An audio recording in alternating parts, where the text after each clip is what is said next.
The number of cancer survivors in the United States is predicted to reach 26 million by 2040. And within that group, the population of long-term survivors with metastatic cancer is also growing. Guidelines related to the treatment of cancer survivors have generally left out issues specific to metastatic cancer survivors, and their needs haven't really been well studied. I'm Stephen Morrissey, managing editor of the New England Journal of Medicine, and I'm talking with Terry Langbaum, Chief Administrative Officer at the Johns Hopkins Kimmel Cancer Center, and Tom Smith, a medical oncologist and the Director of Palliative Medicine at Johns Hopkins Medicine. Dr. Smith and Ms. Langbaum have co-authored a perspective article about studying and caring for people living with metastatic cancer. Ms. Langbaum and Dr. Smith, as you write in your perspective article, you're both metastatic cancer survivors who are living with life-threatening side effects from your treatment. So, can you start by telling us a bit about your own experiences with cancer and the care that you've received? Perhaps starting with you, Terry. Yes, I'm happy to. My original cancer diagnosis was over 37 years ago with Hodgkin's disease.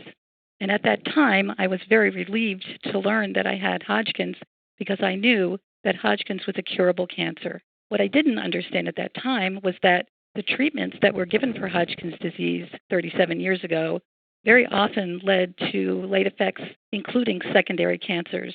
And so I'm now dealing with my third treatment-related cancer from that original diagnosis. Having said that, I feel nothing but very fortunate to be here today to be having this discussion.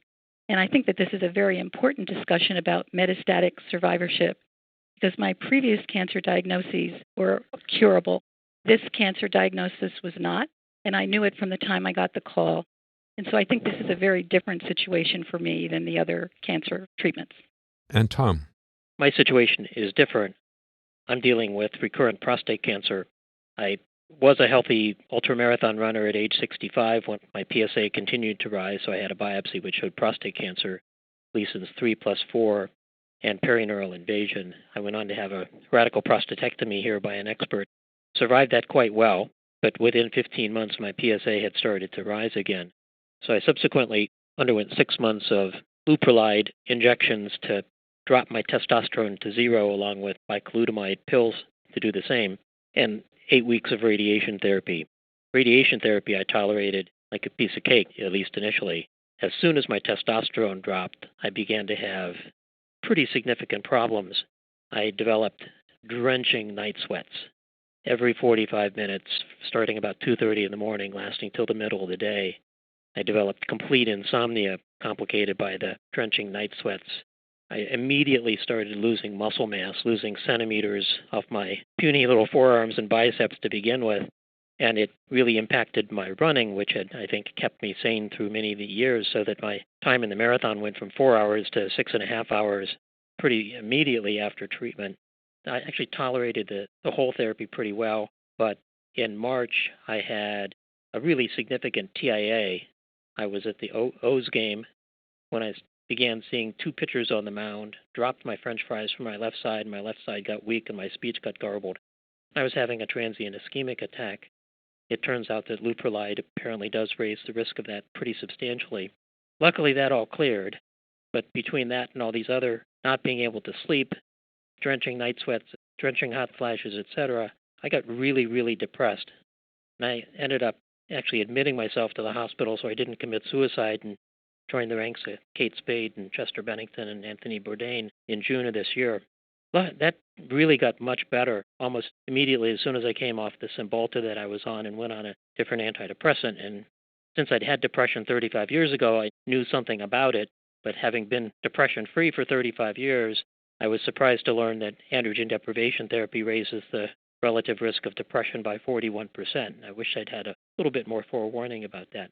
I'm finally on the path to recovery, and my PSA is still undetectable, and my muscle mass is getting back to normal.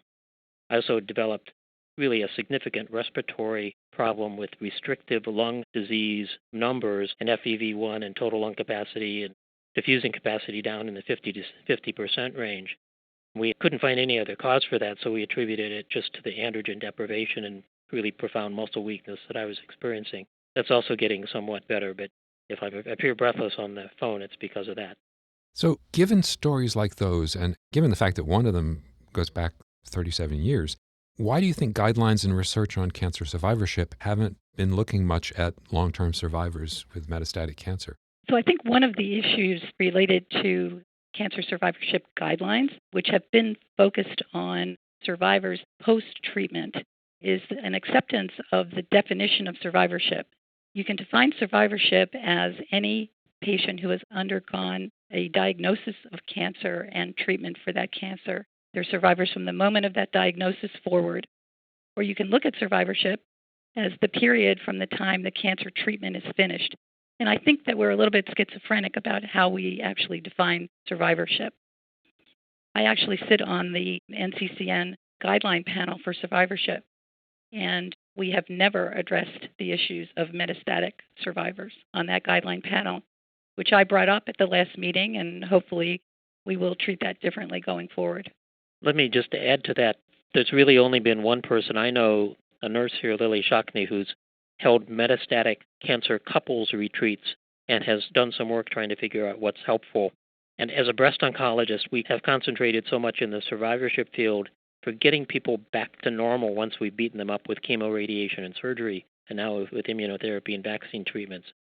We haven't really concentrated on, well, how do you coexist with slowly growing prostate cancer? How do you coexist with slowly growing sarcoma? How do you coexist with breast cancer? Should you still get heart disease screening, for instance? I read a report yesterday that 50% of CAT scans done for cancer actually show coronary artery calcifications. There's a significant risk factor for heart disease, but most of the time that isn't even remarked upon in the CT report because we're so concentrated on the cancer. As an oncologist, I understand that, but I also think we can start to look at what the needs of people like Terry and myself are and how to get us to lead as reasonably normal life as we can for whatever amount of time we have. So in that regard, what kinds of factors should clinicians consider when they're caring for patients who are living with metastatic cancer? How are those patients' needs different from the needs of other people with chronic illnesses? I think the first thing I would tell clinicians is don't be afraid to bring things up. There is absolutely nothing that you can discuss with us that we haven't been thinking about at 2 o'clock laying awake in the middle of the night. I, for instance, would really like some good numbers about my prognosis. What's the chance of it coming back at 6 years? What's the chance of it coming back at 10 years, 15 years, 20 years? Just mostly for peace of mind if it's good, and if it's not good, to plan as well. It's been hard pinning my oncology team down for those actual numbers, and I actually found the most help from a prostate cancer website run by Memorial Sloan Kettering, where I could look up and see that after the treatment I've undergone, I've got an 18 out of 100 chance of it coming back in the next 6 years. So I think just don't be afraid to bring things up. The second is really ask, how are you coping with the illness? I can count on just a few times the number of times I've been asked, well, how are you actually coping with this? What's interfering with normal function? How can we make it better? Terry? I think that one of the things that is confusing for people with metastatic disease today, and we're in an unprecedented time, we're bombarded with these ads on television about miracle drugs, drugs that are treating cancers that people would have died from within months and are now living for years on these new treatments. The fact is that these treatments work in a small percentage of patients, and they work for a small period of time. But I think that patients who are living with this are very confused. Should we be expecting that our tumor be looked at in a way that we will know if we have the mutations for the next new drug that's going to be going on to trial at our institution or around the country? Is there a way that we can know that there's nothing out there that's going to treat our cancer? I think a lot of the advertising by the drug companies gives the false impression that some of these new drugs are really the answer to someone's prayers, and in many situations they're not. And yet, in the back of our minds, is there hope out there? I also think it's very difficult, and I know it is for my oncologist, who's an absolutely wonderful person, to say to me, I have nothing to offer you in terms of treatment. I just think it's a really difficult conversation still. And as a patient, I really appreciate honesty. I have planning to do. And I want to know how long, and no one can tell me that. And I want to know how, and no one can tell me that. But it's okay for me to hear the words, we don't have treatment for you. I went on a drug recently that when I went to pick it up at the pharmacy, the person in the pharmacy told me that the drug cost $13,000 for the month. And I had looked at the literature, and I knew that that drug provides progression-free survival on the drug 4.6 months and on a placebo of 1.6 months. And I stood there for 20 minutes trying to decide whether I should fill that prescription or not. Now, I didn't have to pay the $13,000, but our healthcare system does, and I really feel some responsibility for what we've done to the healthcare system in the U.S. today. I also know that there are many, many people in my situation, and are we going to treat everyone with these drugs that provide a few months of additional survival at a very, very high cost to society? You're both talking about, to some extent, the problem of the loss of control. How should clinicians involve patients in determining the plans for their care? What kind of conversations should they be having? I think it's really wonderful to include the patient in decisions about what the surveillance and follow-up visits will be like when you get to a point where there is not active treatment any longer.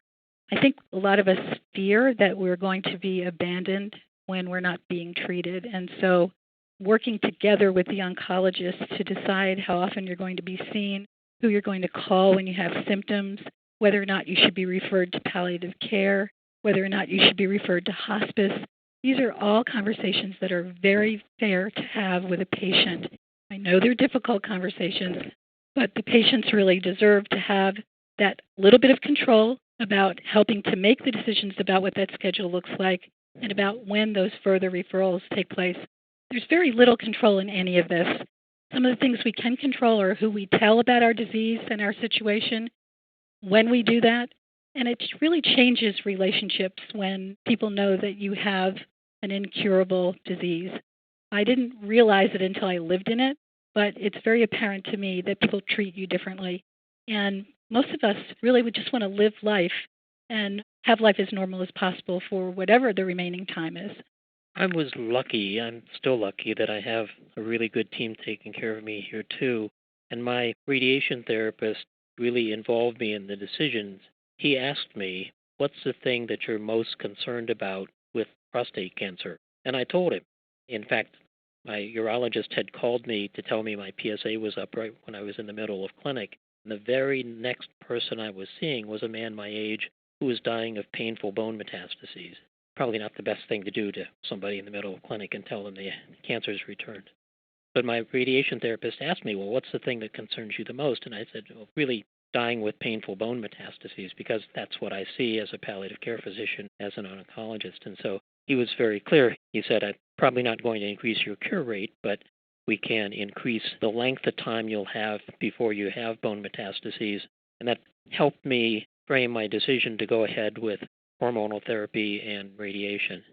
On the research side, what kinds of studies would you like to see related to care for metastatic cancer survivors? What are the most pressing questions that need to be addressed? I think helping people adapt psychologically to their new existence would be really helpful. I'm particularly interested in Harvey Chochnow's dignity therapy and William Breitbart's meaning-centered psychotherapy. And I probably would have benefited from having those done with me early in the diagnosis before I started experiencing all these really unique and special side effects. I think it might have helped me explore how I was dealing with my change in my body image, my change in who I was, my change in who my friends were, because I really can't go out and run 50 miles anymore. It might have made the transition easier for me and my family.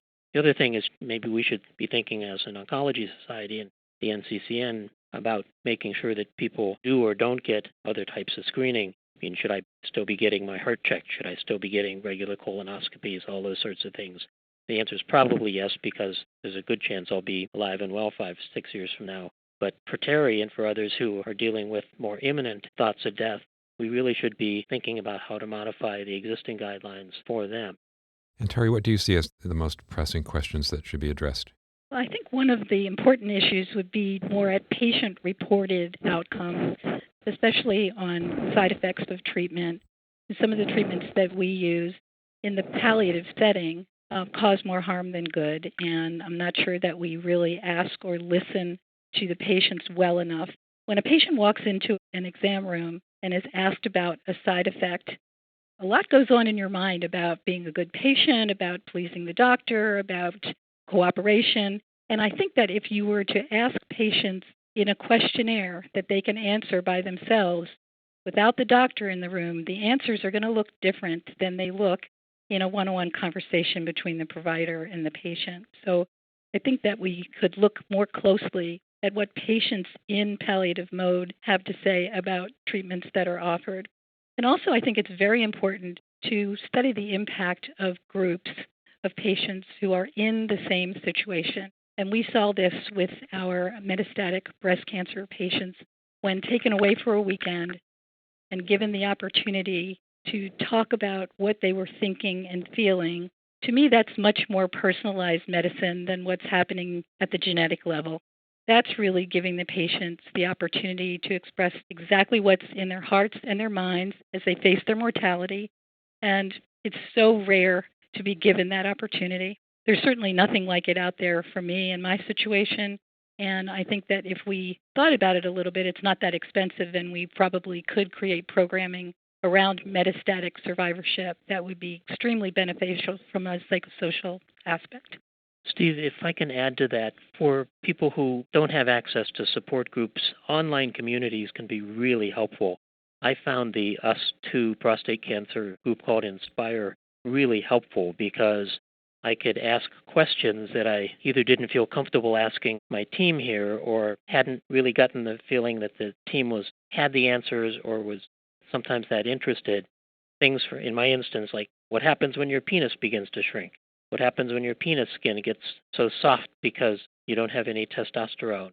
And what have other people done for hot flashes? What have other people done for rectal irritation that comes on? How have other people coped pretty well?